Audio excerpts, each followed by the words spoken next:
اب دوسرا نقطہ اور واضح کر دوں، میں ایک پوائنٹ اور آپ کے سامنے واضح کر دوں، اور وہ ذہن میں رکھیے گا جو بات میں کہہ رہا ہوں، سمع اللہ لمن حمدہ ربنا لک الحمد، میں پھر بتا رہا ہوں، دونوں جگہ اپنی باتیں کریں۔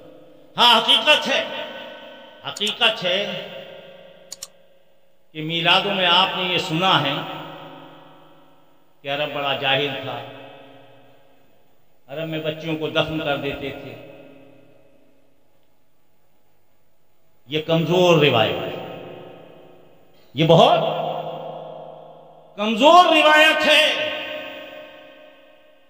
حقیقت میں روایت یہ ہے، اور پکی روایت یہ ہے، حالانکہ میلادوں میں آپ کا ذہن یہی بنا دیا گیا ہے، اس ذہن کو، مکر جال کو توڑ دیجئے، یہ مکری کے جالے میں پھنسایا جا رہا ہے آپ کو۔ عرب سے زیادہ پڑھا لکھا نہ کل کوئی تھا نہ آج کوئی، سب سے زیادہ پڑھے لکھے لوگ کہاں تھے؟ اور اللہ خود فرماتا ہے کہ میں نے سب سے اچھی جگہ، اچھے خاندان، اچھے گھر میں اپنے محبوب کو پیدا کیا۔ اور پھر ایک جگہ آپ کو اور جھٹکا دوں گا، قرآن اگر کہیں بھی آ جاتا تو بے شک قرآن ہی ہوتا، لیکن جو قرآن عربی میں آیا اور چیلنج کیا تو وہاں عربی کے ایسے ایسے ودوان موجود تھے، ایسے سے قابل موجود تھے کہ 1,000 نہیں، 5,000 نہیں، 10,000 شعروں کے قصیدے ایسے ہی پڑھ دیا کرتے تھے، اور ہاتھوں ہاتھ فی البدی کہہ دیا کرتے تھے۔ یہ ہے عرب کی تاریخ۔ اور وہاں جب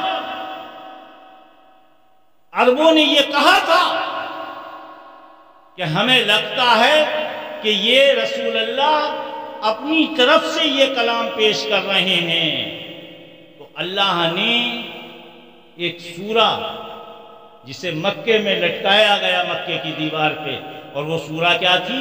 بسم اللہ الرحمن الرحیم، اِنَّا أَعْطَيْنَاكَ الْكَوْثَرَ فَصَلِّ لِرَبِّكَ وَانْحَرْ إِنَّ شَانِئَكَ هُوَ الْأَبْتَرُ۔ جب یہ لٹکائی گئی اور کہا گیا جتنے سب عرب والے پڑھے لکھے لوگ ہو، صرف اس کی بحر میں اس کے طریقے سے کوئی ایک شعر کہہ دے، ایک سینٹنس کہہ دے، ایک جملہ کہہ دے، ایک مصرع کہہ دے، تو سارے عربوں نے کہا تھا فوق البشر، سب کلام ہی نہیں ہے، یہ انسان کا کلام نہیں ہے، یہ اللہ کا کلام ہے۔ تو عرب، اب ایک فیٹیسائڈ کا معاملہ بہت آپ کے سامنے پیش کیا جاتا ہے کہ عرب اپنے بچوں کو، دیکھیے بڑے غور سے سمجھیے گا، میلاد میں آپ نے کیا سنا؟ میلاد میں ایک تو یہی بات سنی کہ عرب جاہل تھے، تو عرب جاہل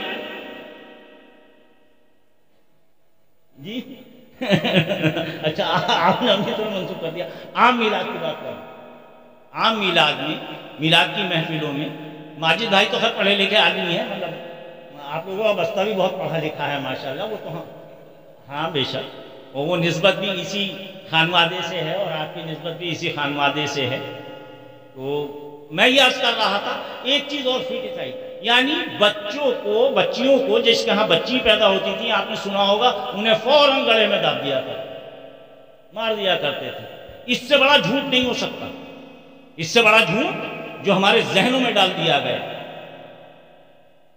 بات آپ بڑے متضاد، بڑے غور سے سمجھ لیں، بالکل غلط روایت ہے، جیسا کل ہوتا تھا آج بھی ایسا ہو رہا ہے۔ ہمیشہ یاد رکھیے، جو سردار لوگ تھے، جو جاہل سردار تھے، ایسے سمجھ لیں، سبھی پڑھے لکھے تو نہیں ہوتے، تو کچھ ایسے سردار تھے وہاں جن کے اندر یہ جہالت پیوست کر گئی تھی۔ کوئی ضروری نہیں ہے پڑھا لکھا آدمی جہالت سے بدتر بات کرتا ہے۔ بات سمجھ میں آ گئی نہیں آ گئی؟ اور کبھی کبھی میں جاہل کسی کو نہیں کہتا ہوں، ایک بات یہ اور بتا دوں، جاہل دنیا میں کوئی ہے بھی نہیں، ایک کسان ایک مزدور بھی جاہل نہیں ہے۔ اگر کسی مولانا یا پیر صاحب سے کہہ دو کہ سارا دن یہ پراٹ ڈھو دو، تو پراٹ ڈھوئی نہیں جائے گی۔ جبکہ آقا کی زندگی ہے، میں اسوے کی بات بھی بتا دوں آپ کو، جبکہ آقا کی زندگی یہ ہے، پیروں کی زندگی بھی یہ ہونی چاہیے، عالموں کو زندگی بھی یہ ہونی چاہیے۔ اور جب بات اسوہ رسول اللہ کی آ رہی ہے، جب سیرت رسول اللہ کی آ رہی ہے، تو آپ کو یہ معلوم ہونا چاہیے کہ رسول اللہ جب مسجد بن رہی ہے تو صحابہ اگر ایک ایک پتھر ڈھو رہے ہیں تو آقا بھی ایک پتھر ڈھو رہے ہیں۔ سبحان اللہ، بے شک۔ یہ ہے رحمت للعالمین کہ پتھر ڈھو رہے ہیں۔ بتائیے آپ کون سے مولانا مسجد بنتی ہے اعلان کرتے رہتے ہیں پتھر ڈھو رہے ہیں؟